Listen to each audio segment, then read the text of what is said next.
Assalamualaikum semuanya, selamat malam.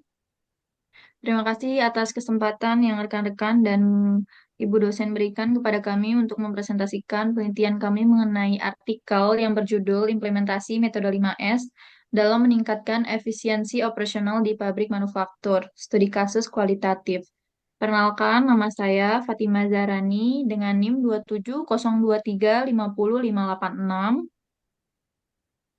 Perkenalkan, nama saya Dwi Fani Maharani dengan NIM 27023487751. Perkenalkan, nama saya Brian Jonathan dengan NIM 27023639090. Baik, perkenalkan nama saya Adrianus Herman Naiwari Wanggai dengan NIM 27023588802.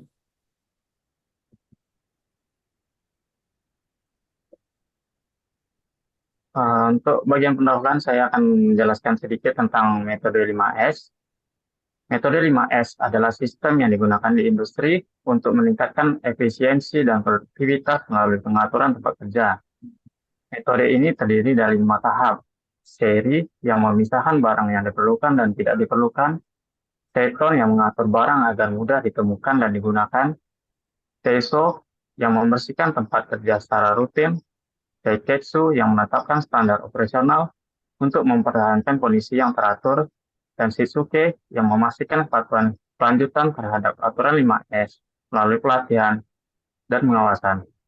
Penerapan 5S membantu mengurangi pemborosan, meningkatkan keselamatan kerja, dan menjaga kualitas produk, sehingga meningkatkan kinerja dan daya saing perusahaan.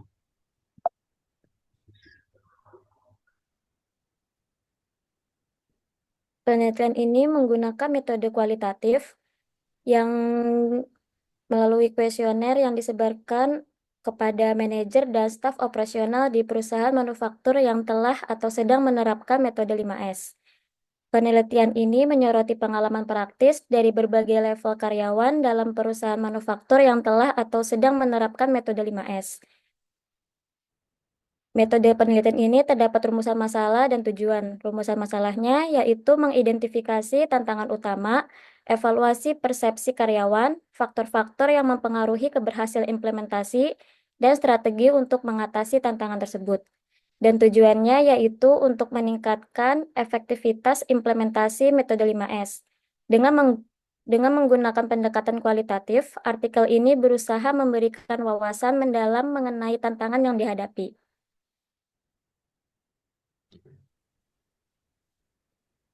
Tantangan implementasi metode 5S keberhasilannya tidak selalu terjamin.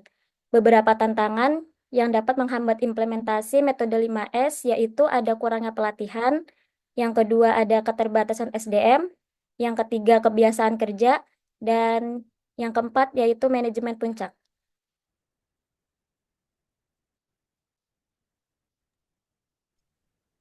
Nah, rekan-rekan, Bapak Ibu semuanya, mungkin bisa dilihat. Jadi, instrumen utama yang kami gunakan dalam penelitian ini adalah kuesioner Google Formulir ya, Bapak Ibu, rekan-rekan semuanya. Jadi, kuesioner ini dirancang untuk membuahkan data kualitatif dengan menggunakan pertanyaan-pertanyaan terbuka, sehingga responden dapat memberikan jawaban yang mendalam dan rinci.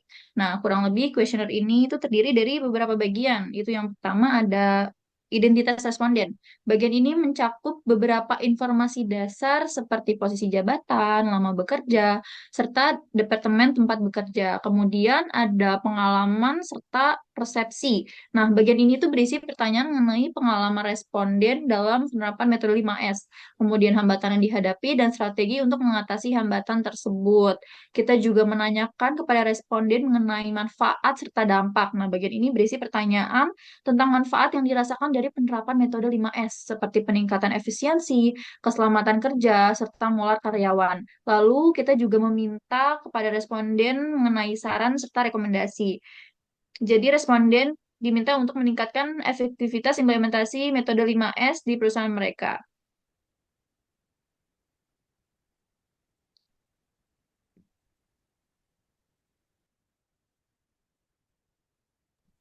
Oke, baik. Di sini kita bisa melihat dari diagram yang ada, ini adalah hasil responden untuk lama bekerja. Jadi mayoritas responden itu yang memiliki pengalaman kerja antara 1 sampai 3 tahun ini yang menunjukkan sebagian besar responden itu mempunyai pengalaman kerja serupa di industri mereka. Nah, namun ini juga masih cukup baru untuk menerima dan menerapkan perubahan operasional seperti metode LIMES yang tadi dijelaskan. Jadi tingkat familiarisasi mereka responden ini dengan metode 5S ini sangat tinggi. Kalau kita bisa lihat di diagram yang ada, jadi sebagian besar responden itu menyatakan sangat familiar dengan metode ini. Sementara sisanya merasa cukup familiar. Familiaritas yang tinggi ini menunjukkan bahwa metode 5S ini bukanlah konsep baru bagi karyawan di industri manufaktur. Jadi mereka sudah memahami prinsip dasar dari seri atau sort tadi yang dijelaskan, Seiton atau set in order, Seiso, Shine, Seiketsu, Standardize, dan Shitsuke atau sustain itu. Oke.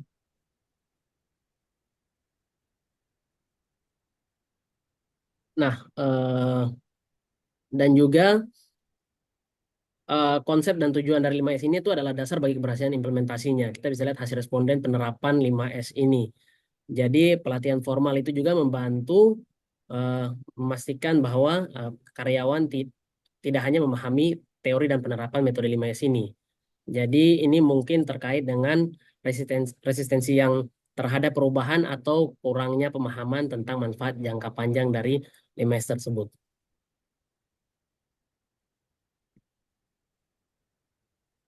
Next, silakan.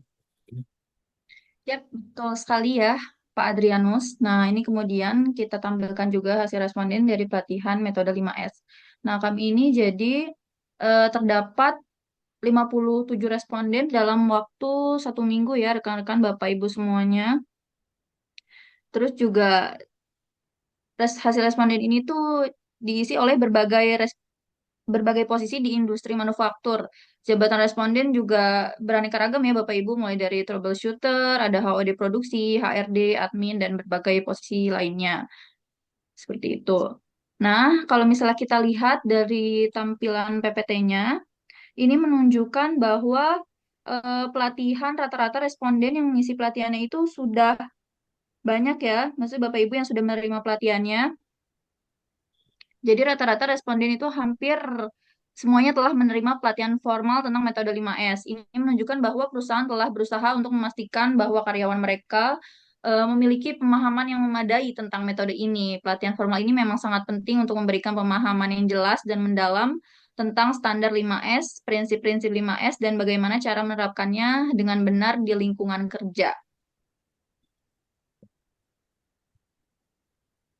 Lalu juga kita menampilkan hasil dari responden tantangan serta efektivitas metode 5S. Di sini terlihat ya Bapak Ibu bahwa ketidakpatuhan karyawan itu menjadi yang paling banyak gitu dijawabnya. Muncul sebagai tantangan yang paling utama dalam penerapan metode 5S. Ini mungkin terkait dengan resistansi terhadap perubahan atau kurangnya pemahaman tentang manfaat jangka panjang dari metode 5S. Meningkatkan frekuensi pelatihan dan melibatkan semua level manajemen adalah solusi yang diusulkan oleh para responden. Pelatihan yang berkelanjutan juga dapat membantu mengatasi resistansi dengan memperkuat pemahaman dan komitmen terhadap metode 5S. Sementara keterlibatan manajemen dapat memastikan bahwa 5S diimplementasikan secara konsisten dan didukung di semua tingkatan organisasi.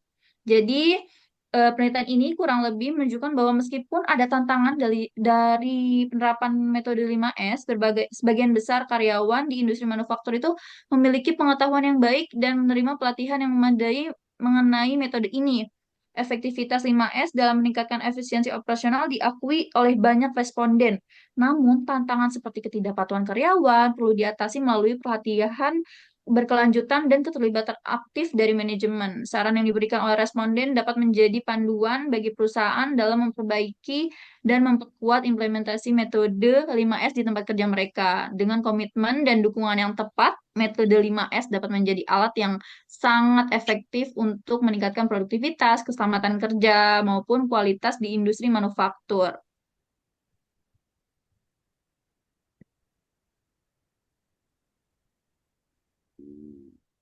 Dan jadi untuk kesimpulan yang kita dapat dari penelitian ini adalah sebagian besar karyawan memiliki pengetahuan yang baik dan menerima pelatihan pelatihan formal tentang metode 5S yang membantu mereka memahami dan menerapkan prinsip-prinsip 5S dengan baik. Namun, penerapan yang konsisten masih menghadapi tantangan, terutama dalam bentuk ketidakpatuhan karyawan dan keterbatasan sumber daya.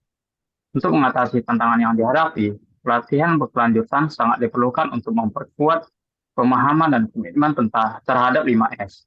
Selain itu, keterlibatan aktif dari manajemen di semua level sangat penting untuk memastikan penerapan yang konsisten dan mendukung budaya kerja yang terintegrasi dan prinsip-prinsip 5S. Untuk penutup, saya bisa kembalikan ke Ibu Fatima. Baik, mungkin saya sedikit menambahkan ya dari Pak Brian. Saya setuju sekali dengan kesimpulan yang Pak Brian berikan. Jadi, dengan implementasi yang tepat, metode 5S tidak hanya dapat mengurangi limbah dan memperbaiki kualitas produk, tetapi juga dapat meningkatkan keselamatan kerja dan moral karyawan. Studi kasus di beberapa perusahaan manufaktur di Indonesia menunjukkan bahwa perusahaan yang menerapkan metode 5S dengan baik berhasil meningkatkan efisiensi operasional dan daya saing mereka. Jadi, kesimpulannya, benar, penerapan budaya 5S di industri manufaktur Indonesia menunjukkan hasil yang positif, meskipun masih banyak terdapat tantangan-tantangan yang perlu diatasi nih Bapak Ibu. Kami merekomendasikan perusahaan untuk lebih memperhatikan pelatihan karyawan, mendapatkan dukungan penuh dari manajemen, dan terus melakukan evaluasi rutin untuk memastikan keberhasilan implementasi metode 5S. Temuan penelitian ini diharapkan dapat memberikan kontribusi yang berarti bagi literatur mengenai metode 5S dan menjadi referensi bagi perusahaan lainnya, Bapak Ibu, yang ingin menerapkan metode ini. Mungkin sekian dari kelompok kami. Terima kasih atas perhatiannya. Mohon maaf bila ada salah-salah kata. Sekian, wabillahi taufiq wal hidayah. Wassalamualaikum warahmatullahi wabarakatuh.